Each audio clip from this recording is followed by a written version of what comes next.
I instead will refer to him as Officer A. And in fact, I do mention a total of 4 officers in this presentation. And just to keep it easy for you, I'm going to call them Officer A, Officer B, Officer C, and Officer D. This incident happened over 6 weeks ago.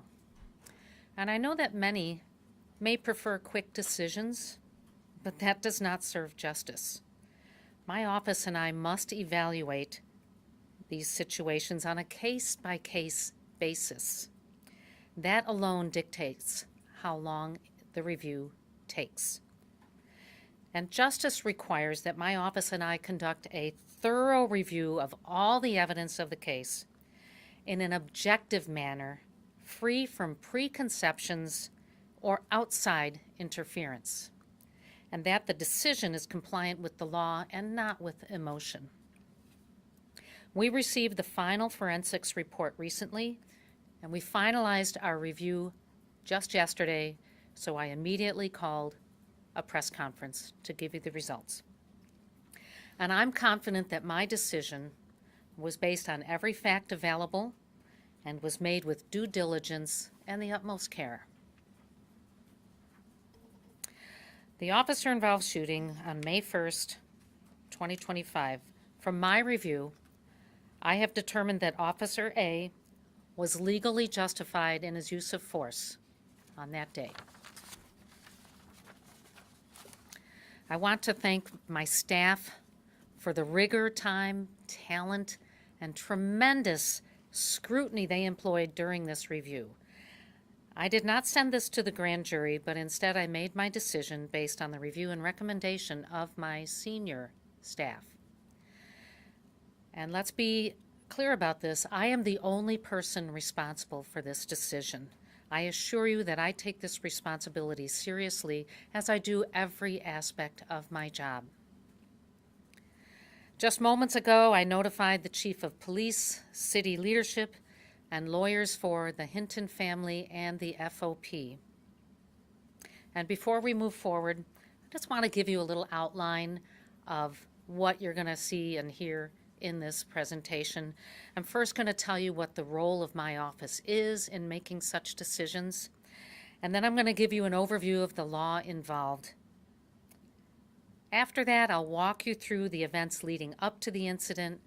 We're going to talk a little bit about Ryan Hinton's gun, and then talk about the incident itself. And I will conclude with my legal analysis. We will review, in some cases, the evidence second by second, and in some cases down to 1/100th of a second.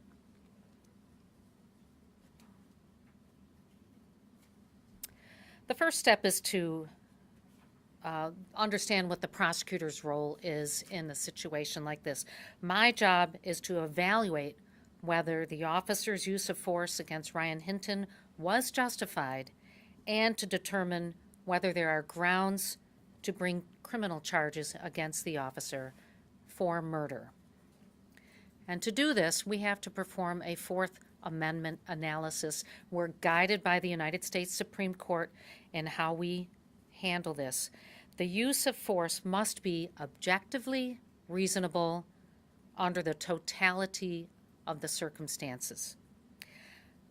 To determine what is objective, we just use the ordinary dictionary definition, meaning to not be influenced by personal feelings or opinion, and to rely on verifiable information based on the facts. And the facts and circumstances are those that are then known to the officer in the situation. So the question we present ourselves is, and the Supreme Court again directs us to answer this, whether deadly force deployed by the officer was justified from the perspective of a reasonable officer on the scene. This means we take into account the interests of both the individual and the government at stake. The second part of this equation is the totality of the circumstances. And when we talk about that, that means we have to look at all the relevant circumstances, including the facts prior to and leading up to the event of the incident. And there's no time limit into how far we can look back, because prior events may show why a reasonable officer might perceive some otherwise ambiguous conduct to be a threat. And again, the required perspective is that of a reasonable officer at the scene. We have to stand in the officer's shoes, perceive what the officer then perceived and acted within the limits of the officer's knowledge and information as it then existed. So you now know my role. You know the standards for review as directed by the Supreme Court. I'd like to move on to the events leading up to the incident. And we're going to start with the early morning hours of May 1st, 2025. 4 young men, Sincere Grigsby, Jarrell Austin, DeAnthony Bullocks, and Ryan Hinton, went to northern Kentucky in a stolen Kia Optima, looking for cars and other valuables to steal. And we see evidence of this from the surveillance video provided to us by the Boone County Sheriff. The car with the headlights on holds the 4 young men, and you'll see them getting out. You'll see Ryan Hinton walk over. There he is, right by the white car on the right. You can see his jacket that had some white on the front. This is Bullocks coming to this white vehicle in the foreground, and that's Austin in the back.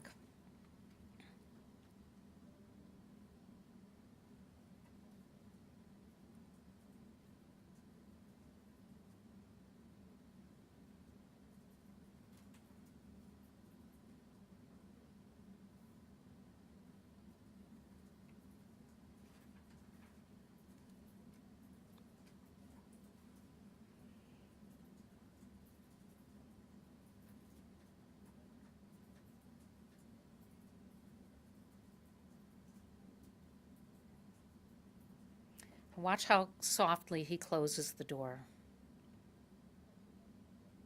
And he's wearing a yellow or white hoodie, sweatshirt. He's got a mask on, but we'll see him in that same outfit later in this presentation.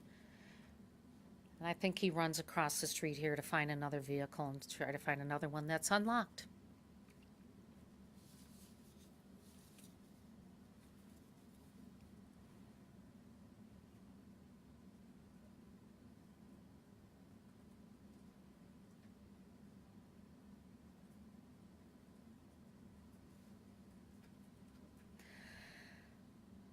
The 4 men returned to Ohio and were found in this vehicle, which was reported stolen in northern Kentucky in the wee hours of May 1st, 2025. They drove it into this parking lot off of Warsaw Avenue. The entrance to the parking lot is up a very steep hill. It goes around the back of an apartment complex. They're parked by the woods. It's a pretty secluded spot. And as many of you already know, in cases of officer-involved shootings, CPD, the Cincinnati Police Department, immediately separates any officer involved or a witness to the incident. This is so that they can interview them later at the station. Officer D was the first on the scene, and in the statement he made to police later that day, he told detectives what he saw. He was investigating a stolen vehicle, a 2021 Telluride, which we showed. He saw it in the back of the parking lot. He saw at least one person inside. He backed out of the parking lot so he could confer with the other officers who were responding. When there's someone in a vehicle, you got to have a good plan on how to approach it. And by the time he returned, the occupants had already started running, and then he heard the shots. Officer B was the next to the scene. He sort of led the group that was responding en masse to the vehicle there. He was the first one there in this rotation. And you'll see his dash cam video in a moment. As he approached, he saw the driver, Grigsby, bail out and head run towards a wooded area. And then he saw Hinton as the second one out. Hinton went a different path. He ran across what looks like a concrete pavement. Officer B saw Hinton stumble and fall. He heard the sound of metal against that pavement. He heard officers warn them that Hinton had a gun. Now we're going to watch Officer B's dash cam video. Please note that it takes something like 30 seconds for the audio to click in. That's just how the machine is designed.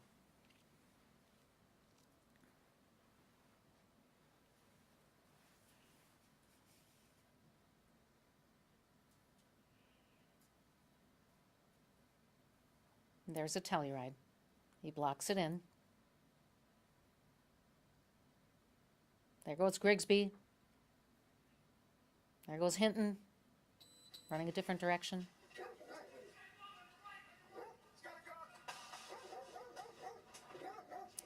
And there went Austin and Bullocks. Next, we're going to listen to the audio so that you won't be distracted by the video. You can listen to the audio. This is Officer B, his dash cam audio. And again, it might take some seconds to click in.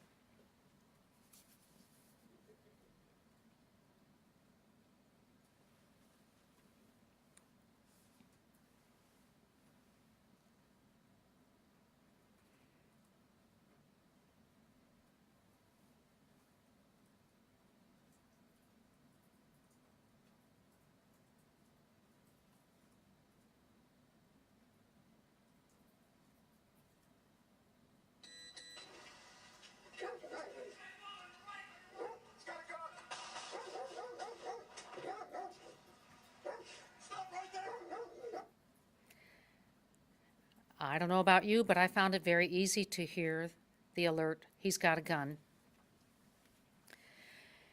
Cincinnati police also interviewed multiple non-law enforcement witnesses. This was one of the men inside the car. He said, hey, when I woke up, one of these other three said, police. The police said, freeze, get down. And the witness said, I ran. He did again say in his interview, police did say freeze. And I heard the police officer say, somebody got a gun, they got a gun, he got a gun. This is one of the witnesses from the vehicle. Clearly the suspects disregarded the officer's commands because we saw them all running in one of those videos. But most importantly here, another important aspect is the witness was asked about Hinton's gun. And he said it had a long clip and it was kind of brown or tan in color. Not the most common, perhaps. So we've gone over the events leading up to the incident, and before we review the incident, I wish to talk about Ryan Hinton's gun. It was a gun recovered at the scene, and it belonged to Ryan Hinton and was carried by him during the incident. Through investigation, Hinton's cell phone was recovered and photos were found on his cell phone. This is a picture of Ryan Hinton taken on April 28th, 2025. He's posing with two guns, one of which is the one he was carrying at the scene and which was described by one of the men in the vehicle. It's unique in color, tan with a black top. Another photo taken on April 28th shows Hinton with the same gun he had at the scene. Hinton's also wearing the jacket he was wearing at the scene. And in that first video from Boone County, there were a couple of frames where you could see the white of the jacket.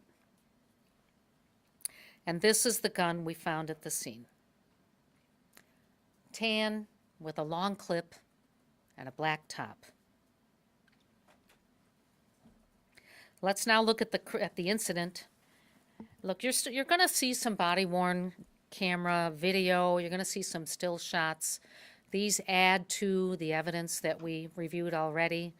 And obviously, body-worn cam and dash cam That's important evidence in any investigation, but it's not the only evidence we look at.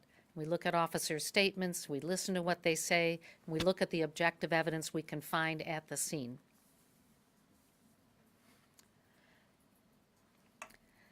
So, first of all, Officer C,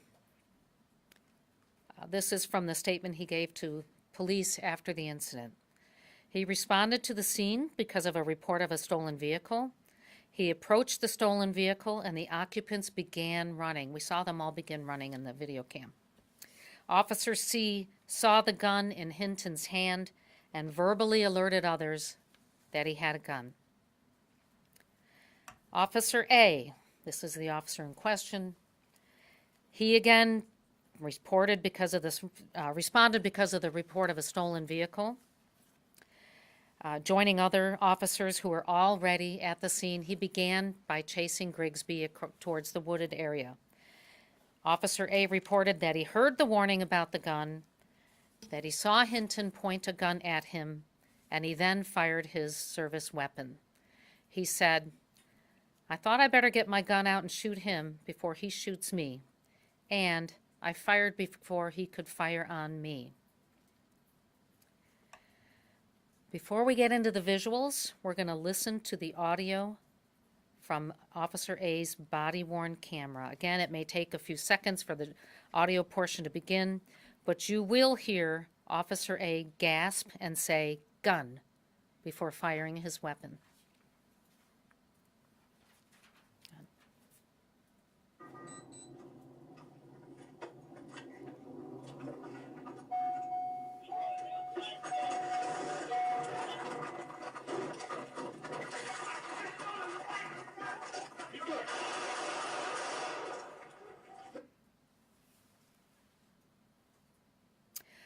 We learned that not long after the shots were fired, Officer A told the other officers there that Hinton had pointed a gun at him. And before we get into the next set of slides, I want you to know that these are still shots from Officer A's body-worn camera. And because the incident happened in less than 4 seconds, we wanted to show you some shorter snapshots of time. We just thought it was prudent to show you some single frames. And then look, it was a tremendous amount of work to go through these videos frame by frame, second by second, 1/100th of a second by 1/100th of a second. And keep in mind also that these body-worn cameras use a wide-angle lens, so it can create a sort of distorted fishbowl optical effect, and that can make it difficult for us to ascertain spatial details. And something we noted from these still shots. We're going to begin by showing that Officer A did not remove his firearm. You're going to see his right hand several times in those split 1/100ths of a second frames. You're going to see that he ran quite a way without even pulling on his holster. And it wasn't until the direct threat of Hinton with a gun that he acted. You're also going to see, and I'll point this out, that after falling and upon regaining his balance, Hinton makes the decision to pick up his gun and continue to run from officers right between some commercial dumpsters with the gun in his right hand. And it isn't until Officer A rounds the front of the left dumpster that he begins to remove his service firearm. At the same time, Hinton pops out, surprising him. There's his right hand. There's his right hand again. And in the distance, you see Hinton where he's fallen. And now he's reaching for the gun.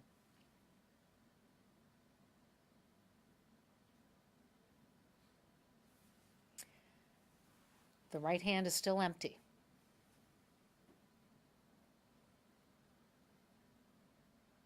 And he's still running after Grigsby at this point.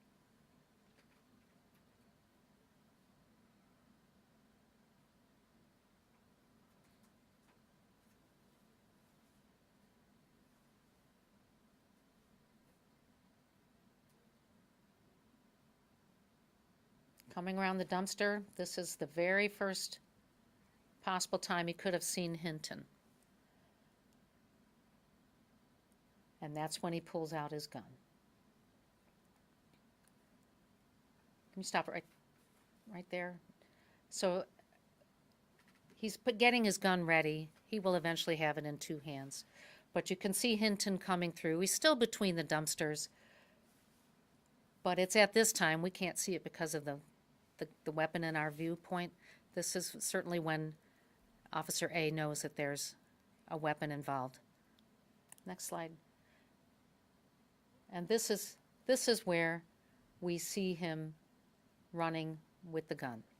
You can see he's got that same sweatshirt on that we saw in the picture of him posing with two weapons. And this is the unfortunate moment when the first shot was fired.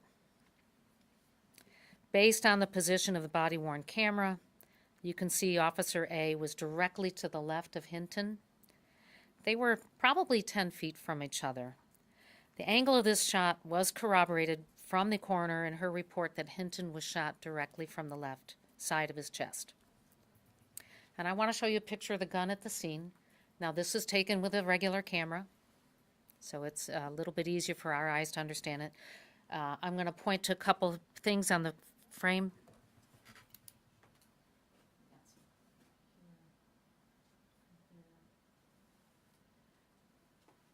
Those parts of the black metal part appear to be scuffed. Could be from when he dropped the gun on the ground, on the concrete. Next one. So this is CIS taking pictures at the scene. They recovered the weapon. They're holding the extended magazine in one hand. You can see there's a bullet in the chamber ready to be fired. This is the extended magazine that was found. I'm going to point out something to you here.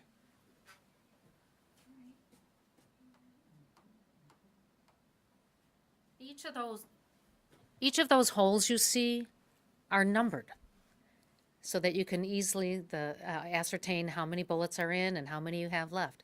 This clip holds 22 bullets. And recovered at the scene, including the bullet in the chamber, were 23 bullets.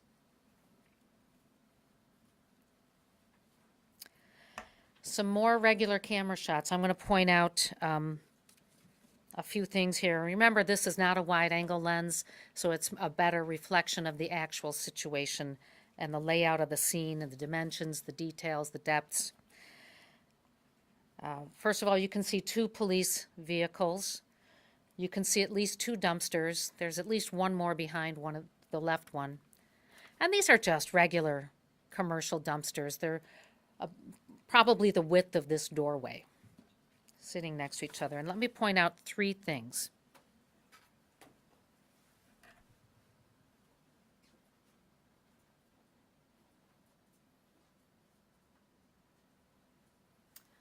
So I pointed to the concrete pavement where Hinton fell and decided to pick up his weapon, the space between the dumpsters through which he ran, and a tree that's right behind the dumpster that's on our right.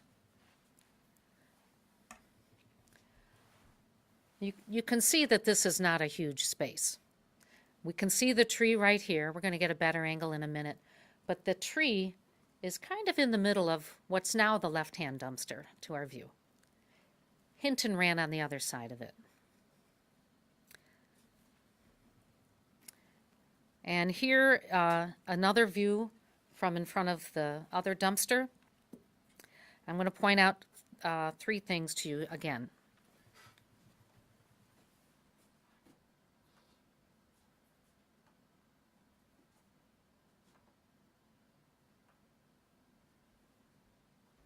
And when I said three things, I meant four. So you can see the tree in the foreground.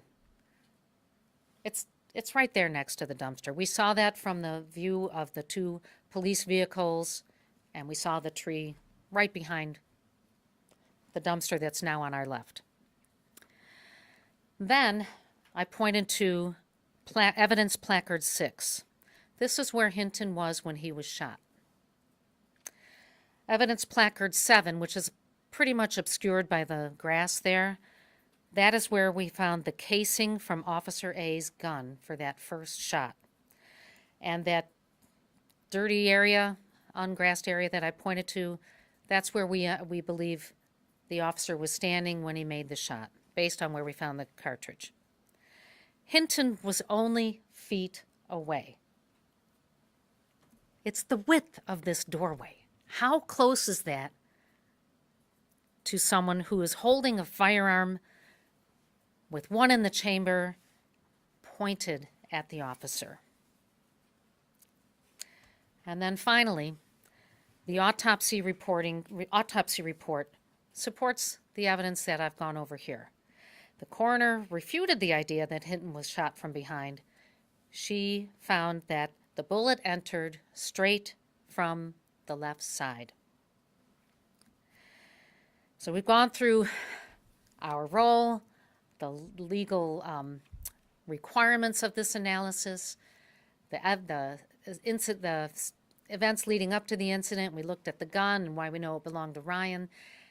We looked at the incident itself. Now we're going to go into the analysis. And the analysis is where we apply the law to the facts of the case.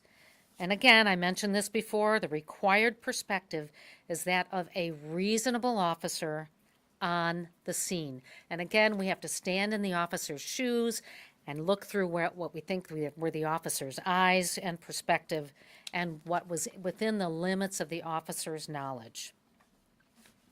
Again, we have to be objectively reasonable, and we listed out some of these. Severity of the crime, warnings of officers ignored. Was there a chase involved? Was a suspect armed? Was there an immediate threat of safety? And continuing, it's clear that Hinton's conduct indicates the nature and level of the threat he posed either to the officer or others because he ignored the officer's commands. He ran from police. He stopped to pick up a fallen weapon.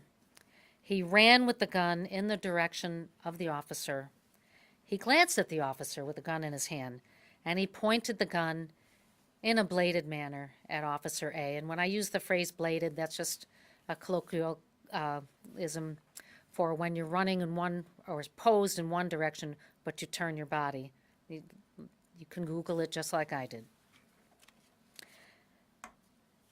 And there's also a part of this calculus of reasonableness that acknowledges that police officers are often forced to make split-second decisions in circumstances that are tense, uncertain, and rapidly evolving. And look, we went through frame by frame by frame over several minutes. This officer had just about that much time. And our conclusion, under the law, the evidence shows that it was objectively reasonable for Officer A to perceive that Hinton posed a serious threat of imminent harm to him and to others. When Hinton popped out through the dumpsters, moving toward Officer A with a gun in his hand, the applicable law and evidence indicate that Officer A was reasonable in his fear of harm. This shooting was justified. I'll now take questions, and if you don't mind, I'll have a drink of water. Yeah, Prosecutor Phillips? Oh, but, all right. Go ahead, David. Oh, okay, thanks.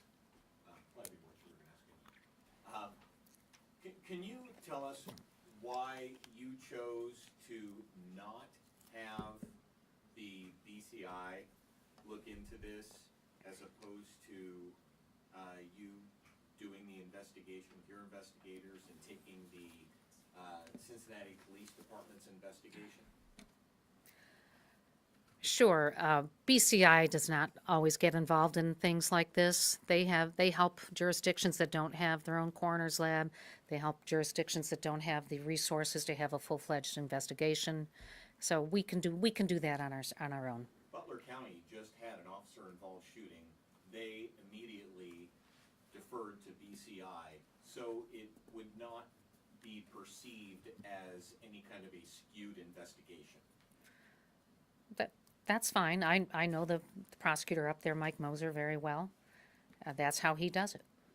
I do it this way. What was this decision not to take it to a grand jury? Well, this is our fourth officer-involved shooting, and I've not taken any of them to a grand jury. I can't say that it will never happen in my tenure, but right now, we were able to make the decision because of the evidence presented to me, and I feel very confident that I did that in accordance with the law and with what the actual facts revealed. We've heard a lot from Hinton's family. Can you speak a little bit about how the officers are doing? No. Are they okay? When I was at the scene, I responded to this shooting along with 4 other assistant prosecutors, and I did ask the officers there if the Officer A was okay, and they said he was doing well. But I don't have his number, so I'm not going to call him, and that's not appropriate for me to. Yes. Yeah, your review concluded yesterday. I know the officer returned back to work several weeks ago. Before this review was completed, is there anything that you would say in terms of changing that policy just to make sure that your office has a chance to clear these officers and make sure that they are justified before they are back out on the streets and armed? That is a question for the Cincinnati Police Department. I am not their lawyer. I don't tell them how to do their job. I don't write their rules and procedures. That's their internal policy. What do you say to people who still watch the video online and say Ryan Hinton was running away? What do you say to the public who's going to be watching this? Well, when you watch a video in split-second time through a distorted wide-angle lens, people could reach lots of different conclusions, which is why I did not hasten in any way to jump to a conclusion. We took our time. I had my top 4 criminal lawyers working on this with me, and that's why we went frame by frame. And of course, we have the law that I'm required to follow, that of a reasonable officer in the situation of the moment, knowing what that officer knows. I am required by law to make the decision I made. Did you determine that the officer was did you determine that the suspect was threatening the officer, or did you determine that there was a threat because he had the gun and could have used it in the future? Well, there are 2 possible scenarios, and they both are valid in this situation. If Hinton had not used the gun on the officer, he could have escaped and used it on someone else pretty easily. But the real issue here is, what would a reasonable officer think seeing a young man running at him with a gun like this, running towards him? The feet away from this, look at the width of this door. We all know how big an apartment complex dumpster could be. We've seen them for years. This is how big it is. That is right there. And there is no time for us to have an extended analysis of this. We have to do it in accordance with the law, which is with what the officer knows to be true at the moment. Yes? Okay, I think that's the last question. If you guys have questions, go ahead, Cameron. One more. You guys. You've had 4 officer-involved shootings in the last 6 months, less than that amount of time. Has there been any common threads throughout any of this? Is there anything that you think kind of connects these, or any not that they're all the same reason they happened, but is there anything that's common throughout them? I can't say that there's anything common throughout other than they were tense situations. In 2 of them, one in Columbia Township and one in the city, I can't remember which neighborhood it was in, but it appeared there from what we saw that the person holding the gun was charging right at the officers in a very deliberate and intentional way, almost as if they were welcoming being shot, and one of them was. So, but these are all difficult situations. They're all hard cases, and we have to take them with a case-by-case situation. Can you answer a quick question about Mordecai Black?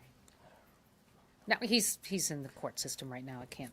Following up on Cameron's question, have you given any consideration to some policies that neighboring counties have to take every police-involved shooting to a grand jury?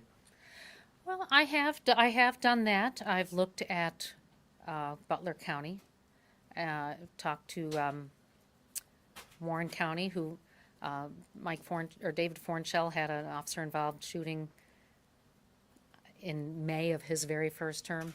I think we have a little bit of a difference of style, and for me, because I have some resources, the CPD has resources, and I have a staff that I think is well prepared for this, we're doing it this way. Okay, thank you. Thanks If so you have much, questions, everyone. let us know. Thank you. Thanks, guys. You're welcome.